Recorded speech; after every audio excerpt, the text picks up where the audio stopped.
como ansioso, ni siquiera es como ansioso. Pero, ¿sabes una cosa? Ellos les fue bien con la sentencia porque hicieron la sentencia y la mandaron al correo y ya. ¿No lo escucharía? Pues la única verdad es que no lo hicimos. Pero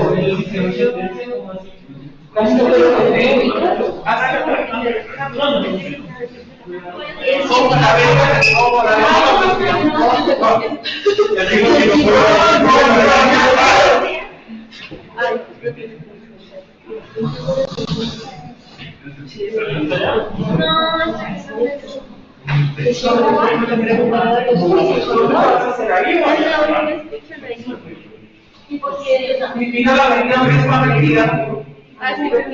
Sí, tengo que te lo podía ver.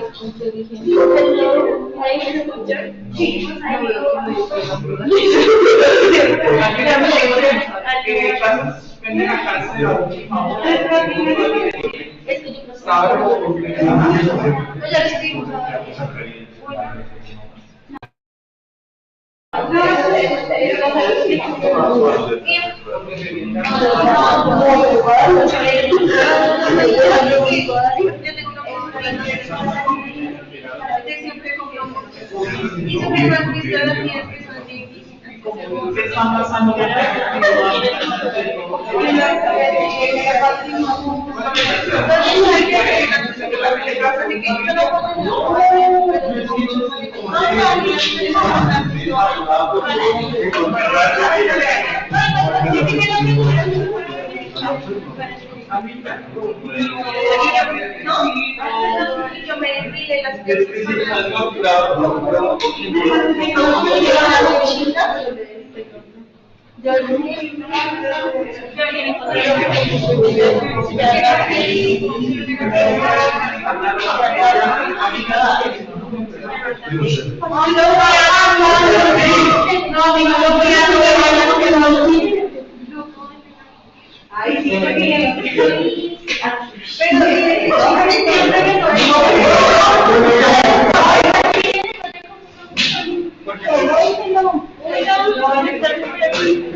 Así como los celulares cuando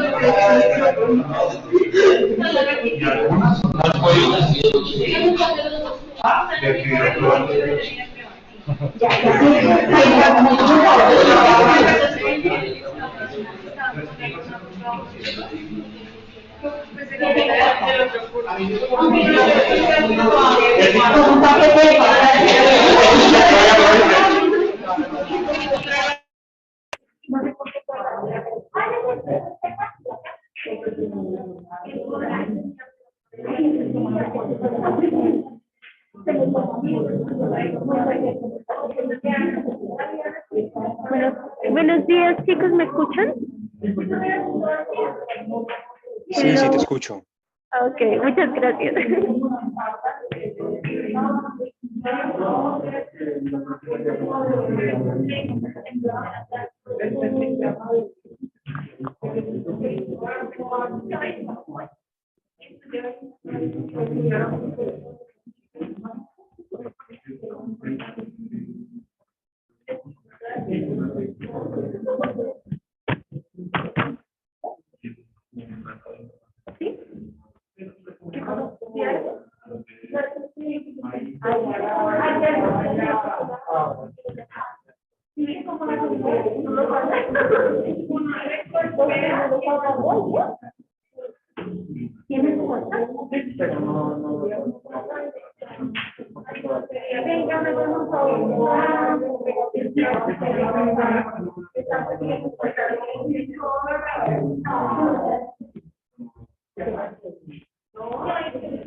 Nunca.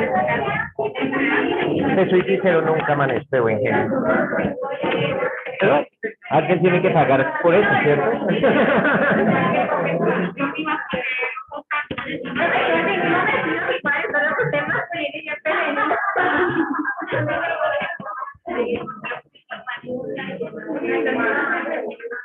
pinta? Parece para la feria de Manizales. Muy bien.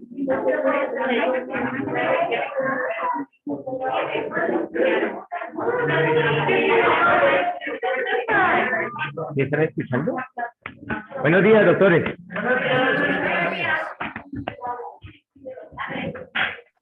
Buenos días. Antes de que vayamos a los momentos desagradables, vamos a dar algo de clase para tratar de aprovechar al máximo pues esta presencialidad. Quedamos ayer en materia penal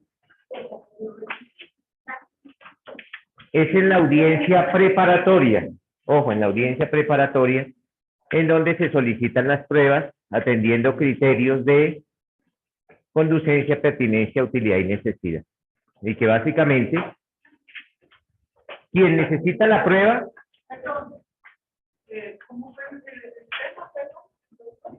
¿cómo me dice? Pues que quien solicitaba la prueba atendía criterios y su carga argumentativa iba dirigida a convencer al juez para que decretara la prueba, pues atendiendo criterios de conducencia, pertinencia, utilidad y necesidad. Ya tenemos claros los conceptos o las definiciones de cada uno de estos conceptos. Ahora bien, una vez el juez ha escuchado a las partes, toma la decisión que en derecho corresponda. ¿Cuál? Pues decreta las pruebas. Si la prueba es inconstitucional,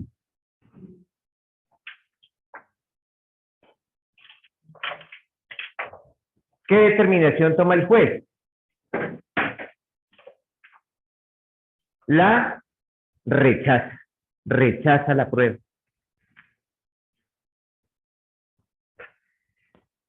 Si la prueba no fue descubierta,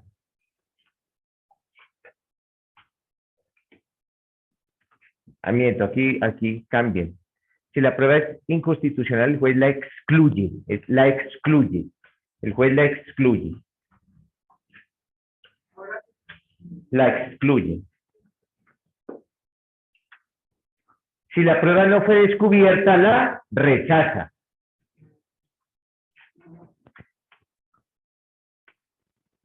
Y si la prueba no es pertinente, la inadmite.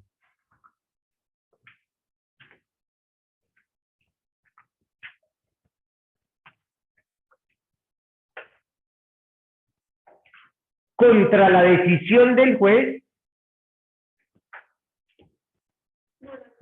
de inadmitir, rechazar o excluir pruebas,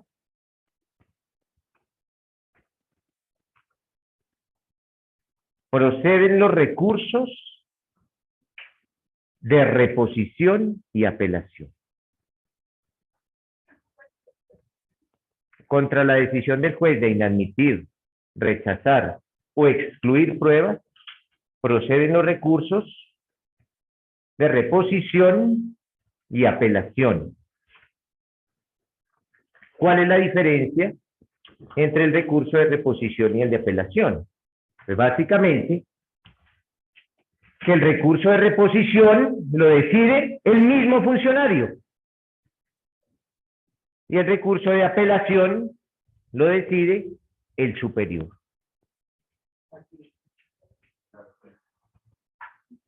Entonces, digamos que un recurso de reposición es como una reconsideración, pero ante el mismo juez. Le dice, mire, señor juez, reconsidere. En la mayoría de los casos se interponen los dos. Se pueden interponer uno o se pueden interponer los dos.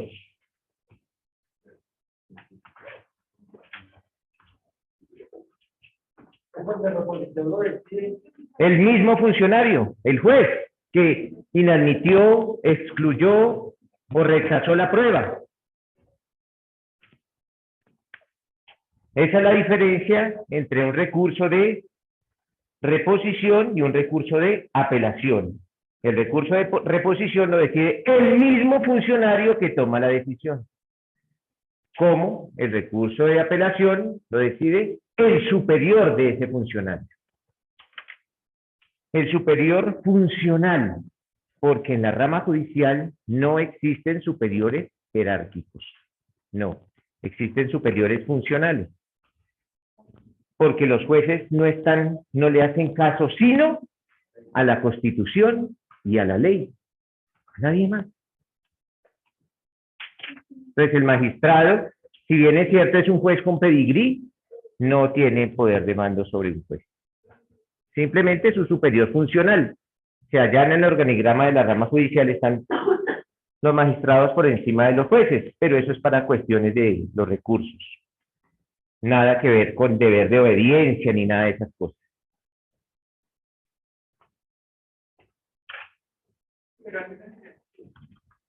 Pero no en obediencia. Sí, por eso se llama superior funcional, no superior jerárquico.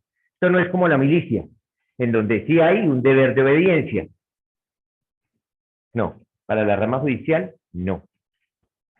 De hecho, en muchas ocasiones, los jueces nos apartamos de los postulados que indiquen los magistrados, por muy pedigrí que tengan. Listo. Contra la decisión que decreta pruebas, no procede ningún recurso. Entonces, nótese, doctores, que podemos atacar es cuando las pruebas se inadmiten, se rechazan o se excluyen. Pero cuando el juez decreta las pruebas, contra esa decisión no procede ningún recurso.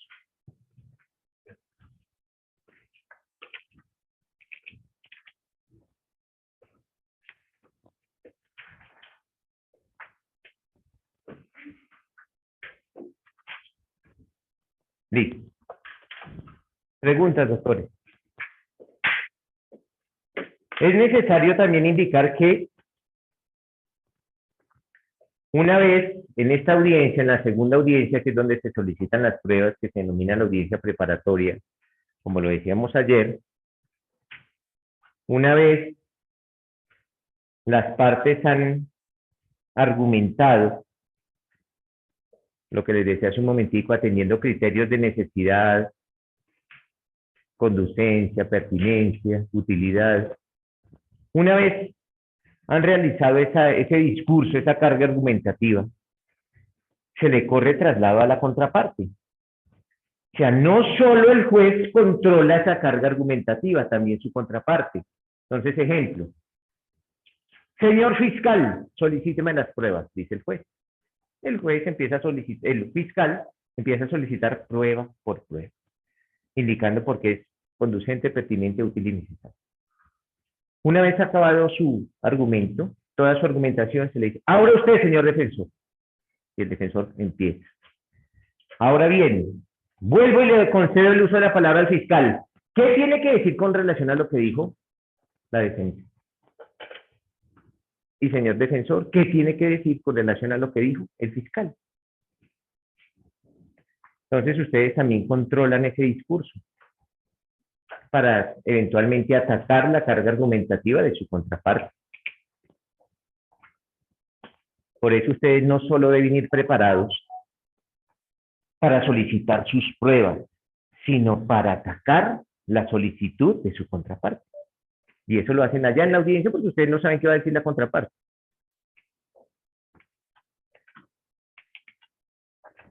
Por ejemplo, Emperatriz es una testigo. Y ella es testigo, digamos, mírenla ahí, paramilitar. Pero paramilitar desmovilizada. Entonces ya se desmovilizó. Se acogió a justicia y paz.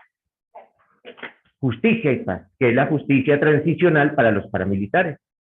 Para los guerrilleros es justicia especial para la paz. Pero, emperatriz, se acogió a justicia y paz. Ella, dentro de las obligaciones que tiene para acogerse a los beneficios de justicia y paz, tiene que contar la verdad. Esa es una de las obligaciones de las justicias transicionales. Contar la verdad. ¿Para qué? Para cumplir con las exigencias de verdad, justicia, reparación y no repetición. Esa es una de las exigencias de las justicias transicionales. Y las justicias transicionales en Colombia, que existen esas dos, son excepciones al juez natural.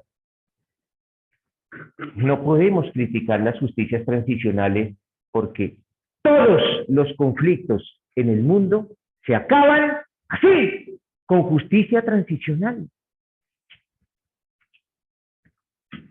No se acaban con más guerra, con más muertos, porque los muertos los ponemos nosotros. Eso, nosotros somos o los generales, o son los hijos de los generales, o los hijos de los ministros, o los hijos del presidente de turno. No, los muertos, sea del bando que sea, los ponemos nosotros. Entonces, puede que no nos gusten mucho las penas, pero es una forma de terminar el conflicto. E indico que es una excepción al principio del juez natural. ¿Por qué? Porque acordémonos que los jueces tienen que estar previamente establecidos a las faltas. Y en el caso de las justicias transicionales, primero vienen las faltas y después se crean los tribunales. ¿Quién juzgó a los nazis? Nuremberg. Nuremberg, el tribunal de Nuremberg. Cuando vayan a Alemania, su especialización de derecho penal, irán allá a Nuremberg. Es una ciudad. ¿Quién juzgó? Miren, han existido varias. Nuremberg, el tribunal de Ruanda, el tribunal de la antigua Yugoslavia, que terminan esos conflictos. Aquí existen dos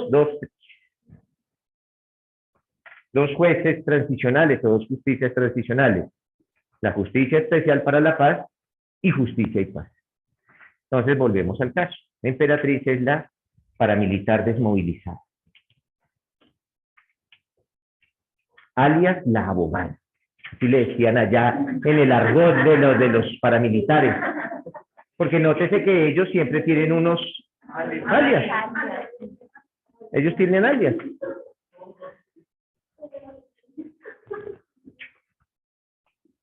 Entonces emperatriz dice, sí, yo conocía a alias el Cucho. Él se hacía pasar por profesor de Derecho Probatorio, pero en verdad era también comandante del bloque central de la Universitaria de Colombia. Bueno, entonces yo sé que emperatriz está cantando. Porque es su obligación, de hecho. Entonces contrato un abogado. Porque sé que están diciendo cosas en contra mía. Yo no tiene conocimiento de esas cosas. Entonces contrato a Juliet. Le digo, Juliet, mire, tengo conocimiento que alias la abogada está diciendo que yo era comandante de un grupo. Entonces, Juliet, ¿qué hace?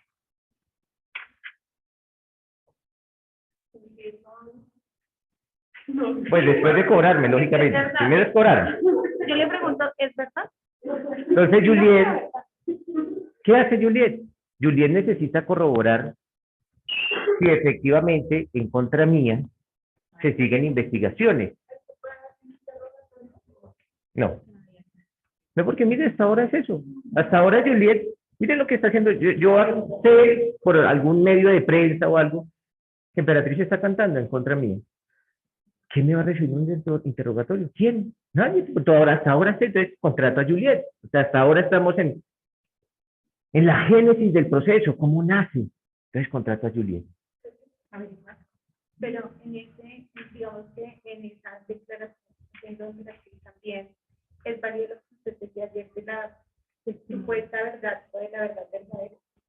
No, pues de hecho eso es lo que tenemos, una versión. Puede ser que lo que diga Emperatriz sea falso o sea cierto, pero todavía no es el estadio o la etapa para saberlo. Hasta ahora estamos, por eso les digo, hasta ahora nació el proceso. Entonces, Juliet, ¿qué hace? Primero, pues me cobra. Segundo, ¿qué haría?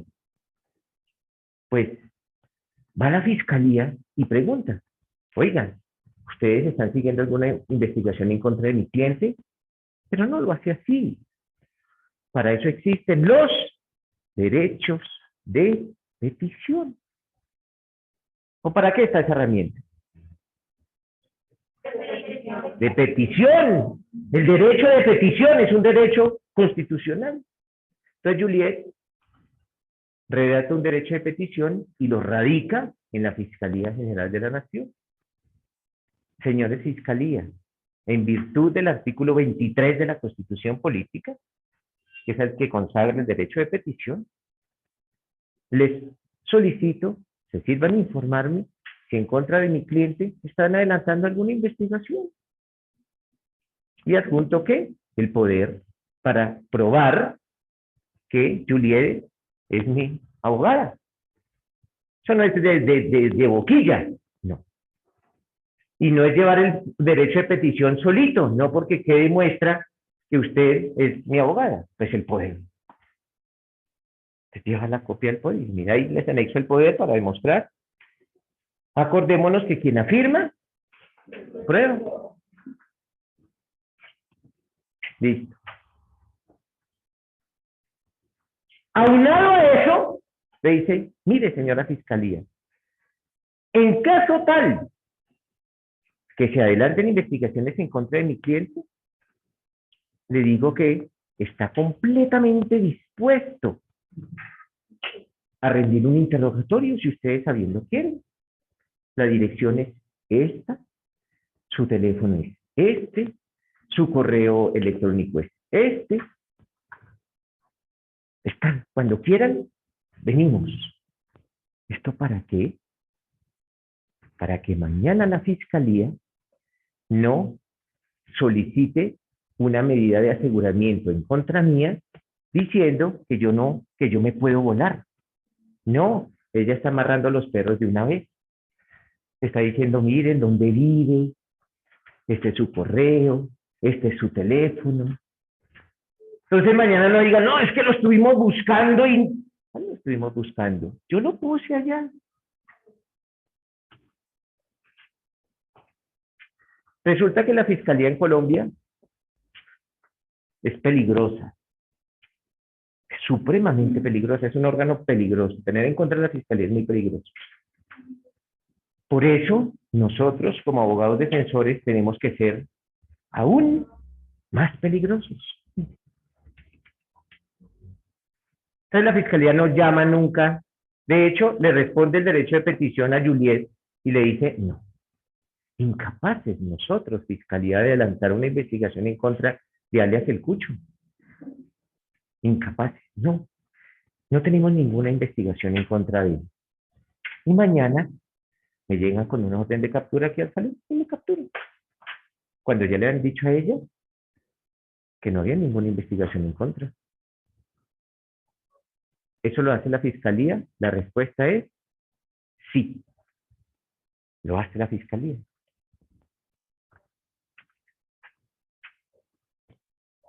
Pero bueno.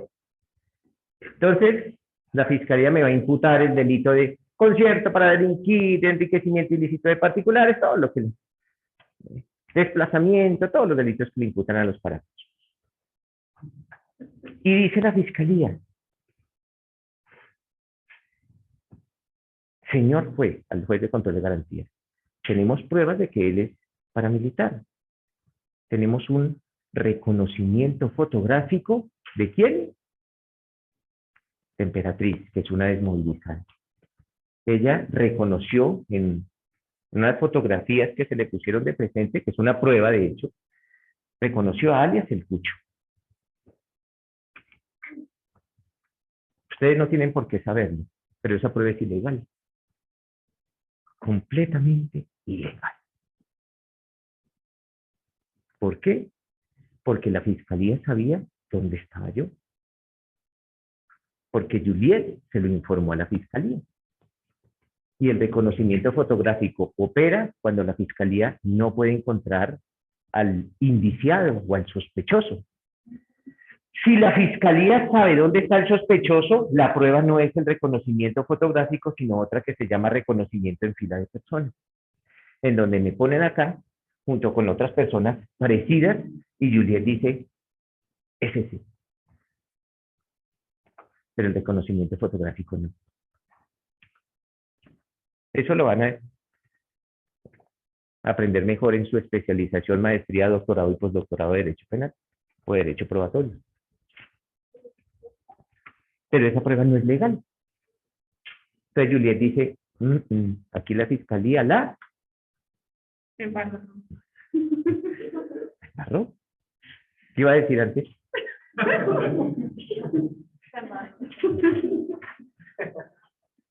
Esa prueba sale. Y esa declaratoria de ilegalidad, ¿dónde se la alegan? ¿En dónde se le alega al juez? ¿En qué audiencia? En la preparatoria.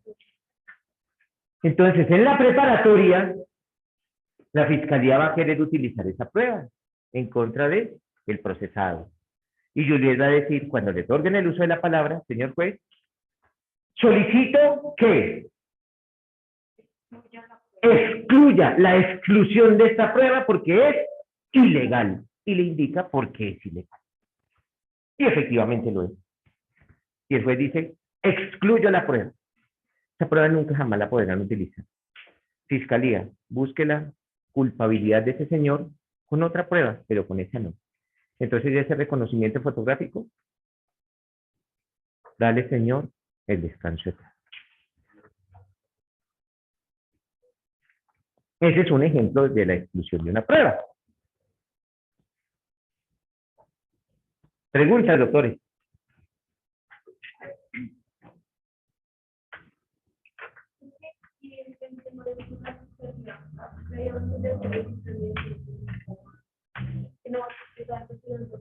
Esa es una deslealtad, pero no tiene ninguna consecuencia. A donde yo voy es que no nos confiemos en las informaciones que da la fiscalía, porque es mentiroso.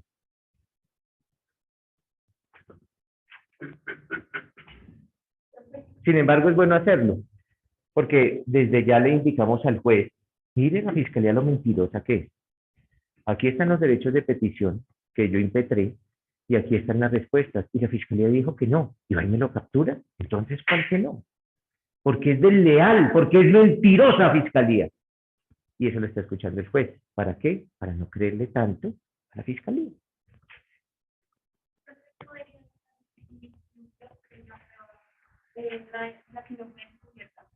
¿Listo? Acordémonos que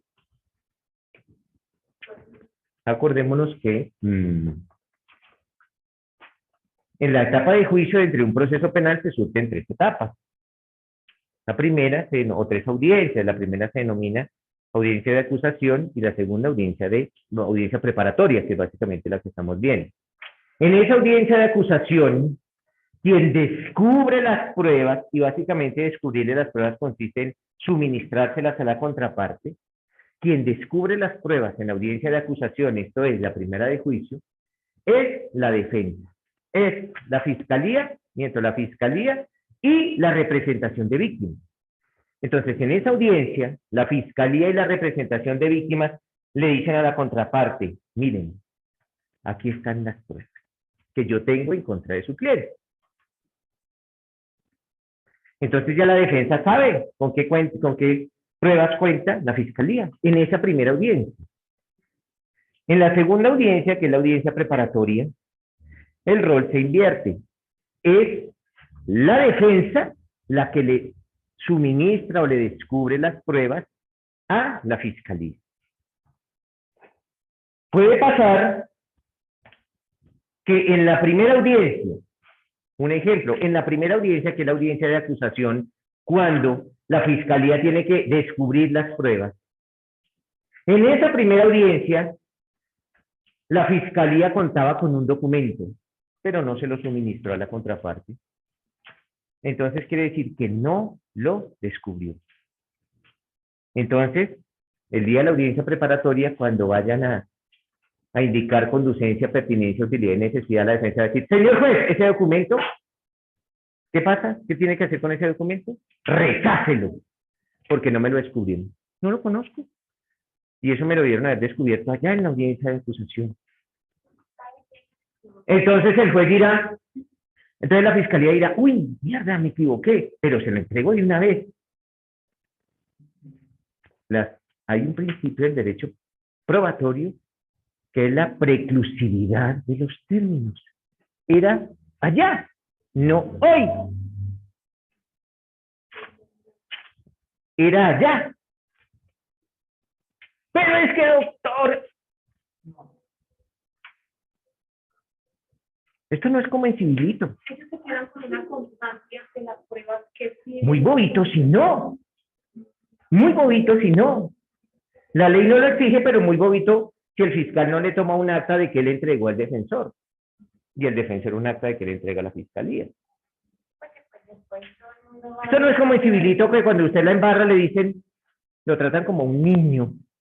Y le dicen, le inadmito su demanda, corríjala y le dicen que tiene que corregir, porque en eso dicen los autos de inadmisión.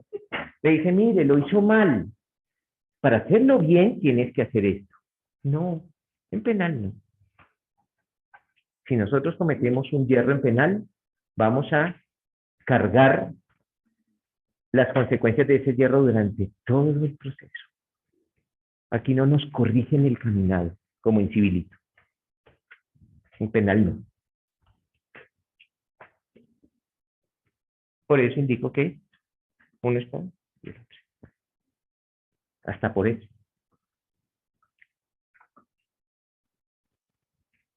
Digamos, en el ejemplo que les va a disponer esta decisión. O bueno, la poder ahorrar y poder que se está solicitando salida. Digamos, si en ese momento la persona, bueno, el cliente, no existe, digamos, que una fiscalía de digamos, no hay ningún tipo de investigación.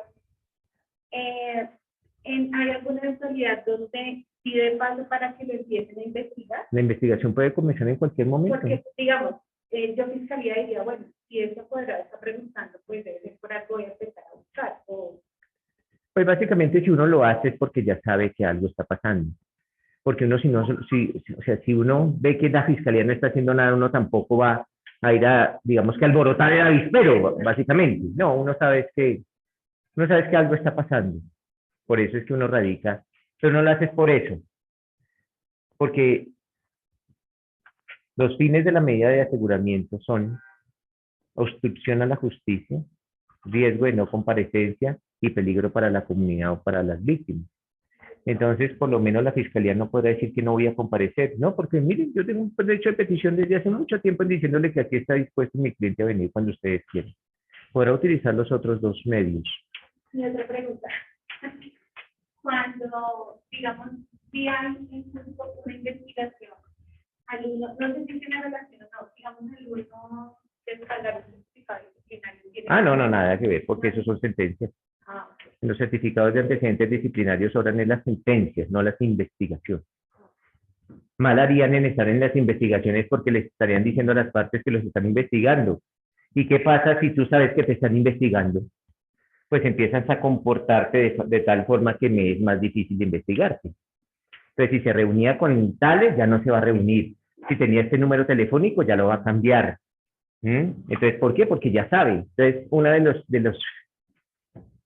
los fines de que del éxito de las investigaciones es precisamente que sea secreta. Es como una orden de captura. Acordémonos que para una orden de captura se necesita la orden de quién, de un juez. ¿Qué tal yo decirle aquí está la jueza, y yo decirle, bueno, yo soy el fiscal, decir, voy a pedir una orden de captura en contra de Pepito Pérez, y voy a citar a la abogada de Pepito Pérez? ¿Para qué? Para que la abogada de Pepito Pérez vaya y le diga, oiga, libraron una orden de captura en contra suya, piérdase. Pues se perdería uno de los fines de la justicia. Por eso hay algunas audiencias que son reservadas o son secretas, Y una de ellas es esa, se libran órdenes de captura.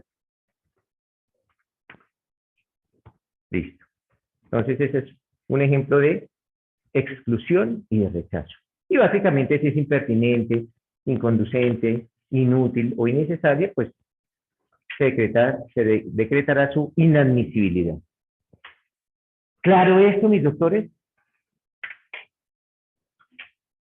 O sea que puedo preguntarlo ahorita en el parcial. Pues si está claro, puede ser. Y de hecho mejor porque tienen los conocimientos supremamente frescos. ¿Sí, doctor? Si se captura a la persona, tienen que cancelarla. Entonces, claro, ¿por qué? Porque no puede la persona tener la orden de captura. Entonces, una vez la capturan, el juez legaliza la captura dentro de las 36 horas siguientes, verifica que la captura se haya dado con el respeto de los derechos y de las garantías fundamentales de esta persona que fue privada de su libertad y cancela la orden. Porque puede pasar que los policías o los del CTI o qué sé yo capturen a la persona y empiecen a interrogarla. Pues uno dice, ¿y de cuándo? Eso no pasa en Colombia, pero eventualmente podría, imaginémonos que los policías interrogan. Máximo 36 horas. Para que el juez decrete la legalidad de esa orden. No, después de ahí toca dejarlo libre, si no el juez no ha decretado la orden, la legitimidad de la captura. Si no ha decretado la legalidad de esa captura y pasaron 36 horas, para afuera. Ilegal la captura. Si interrogaron al capturado, ilegal la captura. ¿Por qué? Porque tienen un derecho. ¿Cuál? A guardar silencio. Y si ellos hablan, tiene que ser delante de un abogado y delante de un juez, no delante de un policía. Ni uno del CTI. Porque ellos no están para eso. Ellos están para capturar. No para interrogar. Para interrogar está el juicio. Allá es donde vamos a ver. ¿Sí se acuerdan ayer? Interrogatorio contra interrogatorio, directo y contra redirecto. Es allá en el juicio. No delante del policía o delante del CTI. Si le pegaron al capturado, eso tampoco ocurre, pero si le llegaron a pegar al capturado, pues la captura es ilegal. Que es que el capturado llegó con sus muñecas maltratadas. Ay, sí, es que le apreté un poquito las esposas, dice el policía. Por favor, más bien toca compulsarle copias disciplinarias y penales al policía. Ya esto no ocurre tanto. En una ocasión sí ocurría. Yo hice una charla en la estación de Kenia, en la estación octava. Los policías eran unos indios atarbanes, pero hace muchos años ya no. Ya no. Bueno, hace muchos años, hace unos 12, 13 años que hice esa charla. Decirle, mire, por favor, aunque también uno tiene que comprender la realidad de un policía en Colombia, ¿no? Es una realidad dura. Es un sueldo de hambre. O sea, ser policía, qué orgulloso me siento de ser policía. No, muchos de ellos llegaron porque no encontraron otra cosa que hacer. Y aún así, el sueldo es de hambre y las condiciones laborales son terriblemente difíciles. Son muy difíciles esas condiciones laborales. ¿Saben cuándo entran? Y no saben cuándo salen. Y están en la calle expuestos al rechazo ciudadano, expuestos a tratar con delincuentes. No, es terrible. Por eso es que tienen un régimen laboral un poco distinto y se pueden retirar antes, pero eso también toca comprender. Ojo, no solo es atacarlos y atacarlos y atacarlos. Ahora bien, en la mayoría de ocasiones, si uno se porta bien con el policía lo trata uno bien. Pero si uno llega de una vez con el hijo de putazo al policía y a tratarlo mal, pues ¿cómo voy a esperar que el policía? Él también es un ser humano. Son cosas que también tenemos que analizar. Ustedes son abogados. Pero si ustedes llegan a decirle al policía, es que yo soy abogado y sacan su tarjeta. Por favor. Solo yo una vez en mi vida tuve un encontrón con un policía. Una sola vez en mi vida. Porque parqué mi vehículo frente a la estación del Restrepo, que queda un Colsubsidio en esta época. Y llegó un policía, me fui a hacer compras de zapatos, no entré al Colsubsidio y llegó un policía y me dijo, no puede mover su carro. Y yo le dije, ¿pero por qué si esto es un parqueadero? Porque acabé de llamar antiexplosivos. Y entonces yo le dije, mire, señor policía, no le haga perder tiempo a los de antiexplosivos, porque llegó el dueño del carro. Entonces me voy. Pues no lo mueve, y no lo mueve, y no lo mueve. Afortunadamente yo iba con mi hermana, y mi hermana era la asesora jurídica de Presidencia de la República, y yo era juez. Entonces le dije, mire hermano, no me voy a meter en problemas con usted, dígame quién es su superior. Ahí sí me tocó. Mire, ella es asesora de Álvaro Uribe Vélez, en esa época cuando era presidente, y yo soy juez. ¿Será que en nuestros ratos libres nos dedicamos a poner carros bomba?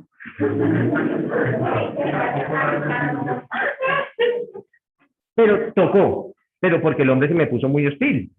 Sin embargo, sin una mala palabra, sí, siempre, no, con una mala palabra, le dije, mire, por favor, no lo llame. Entonces el hombre ya, pero siempre, siempre. Otro día yo iba en la vía de Cali a Palmira y me paró un policía, yo lo iba a exceso de velocidad, lo reconozco. Iba a un sepelio de un juez que mataron y le dije, hombre, tiene toda la razón. Le dije, toda la razón.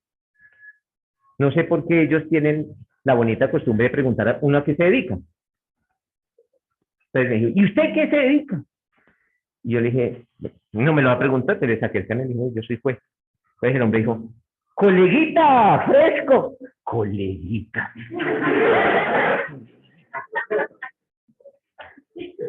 Claro que yo le dije, mi teniente o mi capitán, me toca. Pero dice que, coleguita. Pero pues me dejó ir. Pero, miren, siempre llevan las cuestiones con decencia y con elegancia, siempre. Y no van a tener problemas. Si ya los tienen, no será excepción. Listo. Ahora sí, pasemos a lo... Ese no va a ser en grupos, va a ser individual. Entonces les voy a pedir el favor que se me ubiquen de una manera que pueda pasar en medio de ustedes para revisar de una vez que van escribiendo.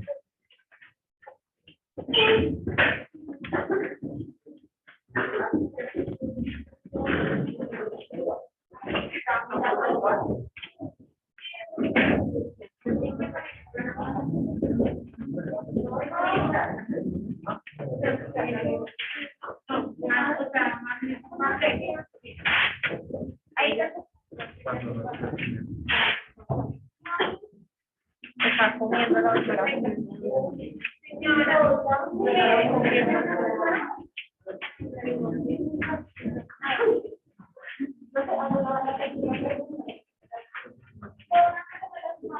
Pueden sacar libros, pueden sacar cuadernos, pueden sacar apuntes, pueden... No hay problema, claro que no. ¿Por qué no? Porque estaríamos tratando...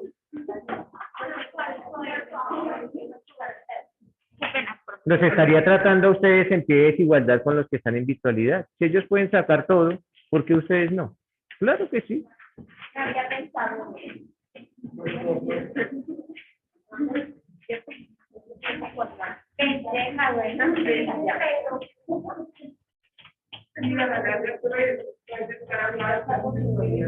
Profe, Sí, una pregunta. ¿Y nosotros cómo lo presentaríamos? ¿Le enviamos al correo? claro que sí, ya saben, nelsonguillermo@gmail.com. Ya saben, me lo presentan y me lo envían al correo, tal y como lo hicimos hace 8 días, ¿vale? Bien. Gracias.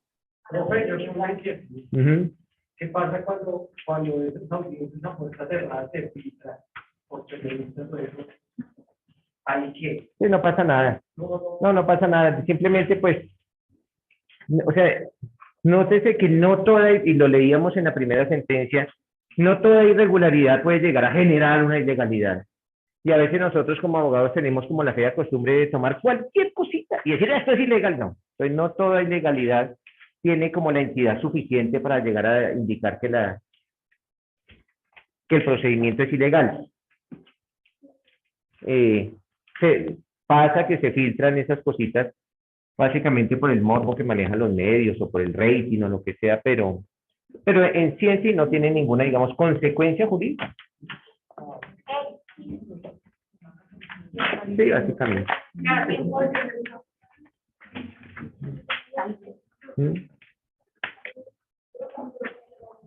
Denme un minuto para pensar qué les pregunto.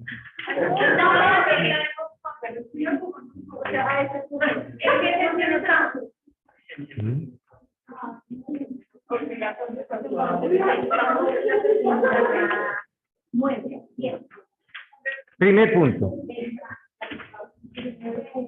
Primer punto. Explicar en qué consiste el principio de comunidad de la prueba. Comunidad de la prueba. ¿En qué consiste el principio de comunidad de la prueba? Ese me lo aprendí perfectamente por la pregunta de ayer de los... Silencio que estamos en examen, los de la virtualidad. Allá, don Ulises. Calladito, por favor. Segundo punto. Sí, señor. Yo creo que hablé muy bien y muy vocalizado. Y no estoy bajo los efectos de sustancias alucinógenas o embriagantes por ahora. ¿Qué tienen ese nombre? Por ahora. Por ahora. Por ahora. Más tarde, no se sabe. No importa que así sea lunes, así sea martes. Segundo, indicar las diferencias entre el sistema inquisitivo probatorio y el sistema dispositivo. ¿Cuáles son las diferencias entre el sistema inquisitivo y el sistema dispositivo?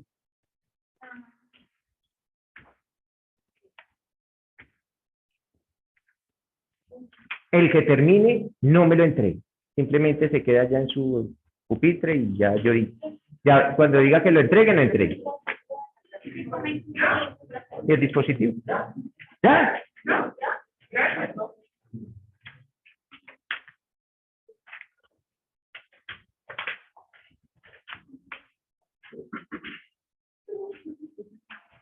Difícil.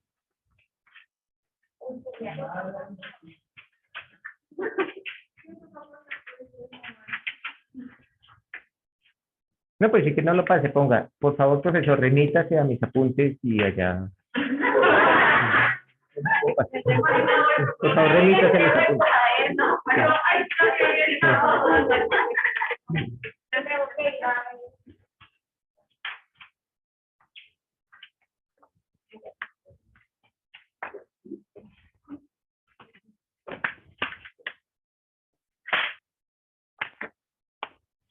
¿A ustedes quién les dijo que un profesor se mide con base en la cantidad de alumnos que se queden, en la cantidad de alumnos que pasen? Es absurdo. Eso no se mide así. Se mide inicialmente en el interés que haya despertado en el estudiante sobre su materia. Y segundo, lo que haya aprendido, lo que me haya aprendido, porque pues nunca vamos a aprender todo en una materia, y más en una materia de un mes. Sí, yo soy buen profesor porque la mitad del curso se quedó. Eso quiere decir que es mal profesor.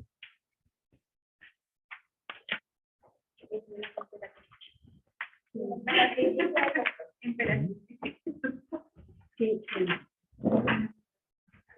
Ah, sí.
¿Lo vas a entregar?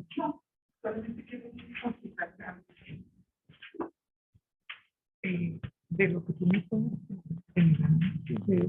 No, pero es que yo ahorita no leo, no se lo tengo en el trabajo. Pero dime, cuéntame. no, lo que yo quería era que yo puse un concepto, plasmar un concepto, sí, Ujú.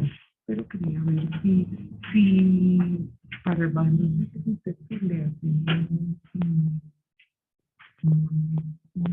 mira, se dice, Lo importante es que lo entiendan. ¿Ah, sí? Ah. Está bien, sí, señora. Bueno.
Sí, ya acabó.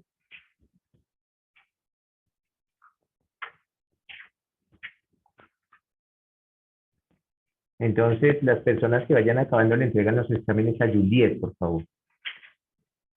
No, Juliet pasa a recogerlos, no, se los entregan a Juliet. Entonces, Juliet me responde con su vida sobre esos exámenes.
No, porque la vez pasada vino el señor ese a decir que no podían salir después de las 10.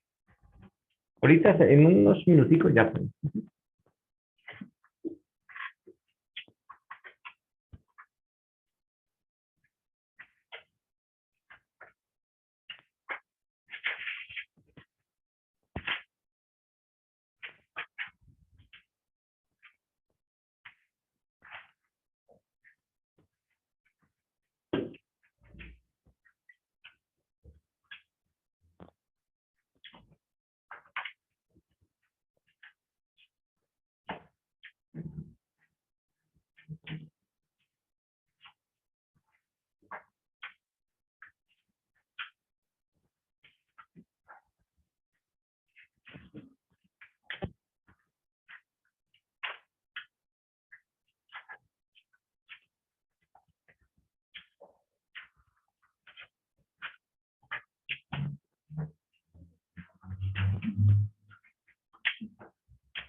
Los que quieran pueden ir saliendo.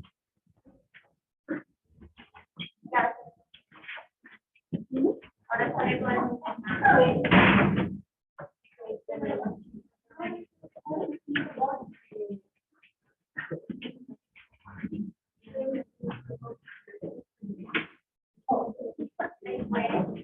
Profe, Sí, ya le remití el mío a su correo.